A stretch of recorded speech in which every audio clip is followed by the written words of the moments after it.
have concluded our questions and your interview is over, and we ask for your closing remarks. You have 2 minutes each to give your closing remarks, and we will start with Mr. Maes. Well, thank you all for being here, and thanks for having us. You know, if you drove in on the way in today, there's a gentleman, and he is an unaffiliated candidate, and he represents over 30% of potential voters in the state of Colorado versus a minor party candidate that represents less than 1% of the votes in Colorado. And I encourage you to get to know him like you did the 3 of us, because he and other candidates should be involved in events like this if we're going to allow minor party candidates in the door. I would encourage you to do that in the future. I am going to fight for Colorado the way I fought in the business world, the way I did as a practice squad fullback. If you've ever been on a practice squad on a football team, that means you run up a lot of big guys and get beat on a lot of times. If you're looking for someone who will stand up for you, for the underdog, you've watched me stand up to the machinery and the power brokers for the last several weeks. I'm here because the people of Colorado, the conservative voters and the Republican voters said, this guy's our man. He stood up to everybody along the way. He played by the rules. He went through the assembly. Couldn't win the assembly. He doesn't have enough money. We won. Can't win the primary. Doesn't have enough money. We won. And we can win on November 2nd. And if you're looking for someone who will stand up for you in your area and all of Colorado, I want to be that person for you. I'm Dan Maes. I ask for your vote. I appreciate your time. God bless you all. Well, thank you, Sandra. Thank you, all of you. Dan and Tom, thank you for a spirited debate, as always. We are at a crossroads in Colorado. You know, I've been trying to get out. I did not get out this morning to see the fire area up here, but we realize that in many ways the damage from the fires, I understand some people lost their homes, and the fires up here, we lost a number of homes, almost 200 homes down the fire outside Boulder. What we're seeing across the state, we've lost tens of thousands of people have lost their homes. And we need to focus on which of the 3 candidates are going to be able to turn this state economy around the fastest. And obviously, you've got to deal with education. No one's going to move a business out here if they feel their kids aren't going to get a good education. We got to make sure our higher ed deliver the necessary goods. We need to make sure we have a transportation system and mobility.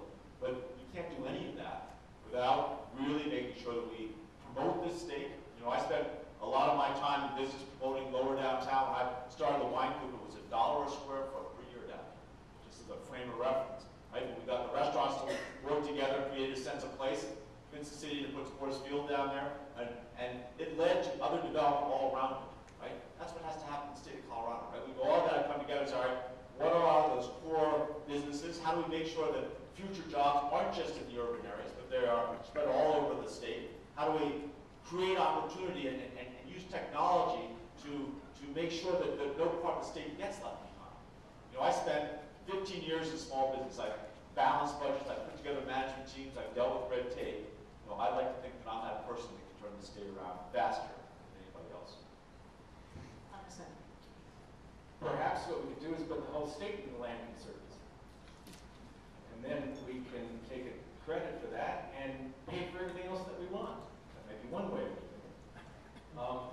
The other thing is there's definitely, it is absolutely true that there's a third-party candidate on the stage. It's interesting what that definition might be.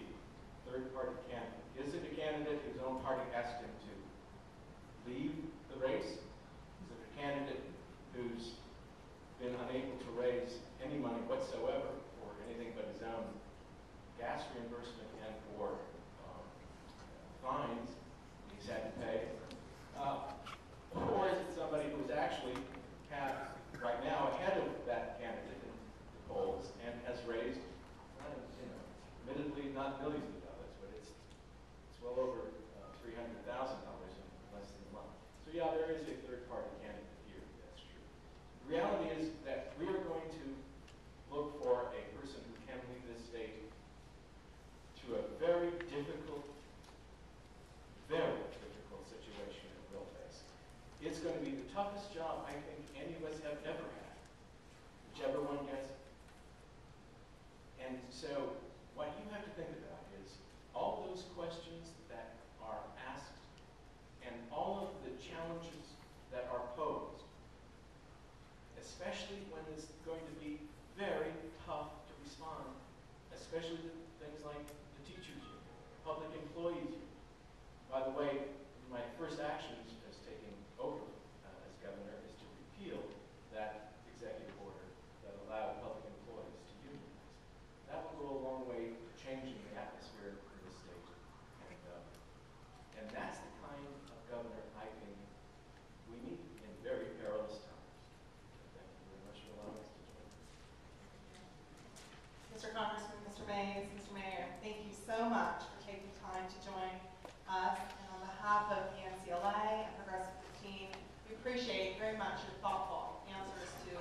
thank you all for being here today.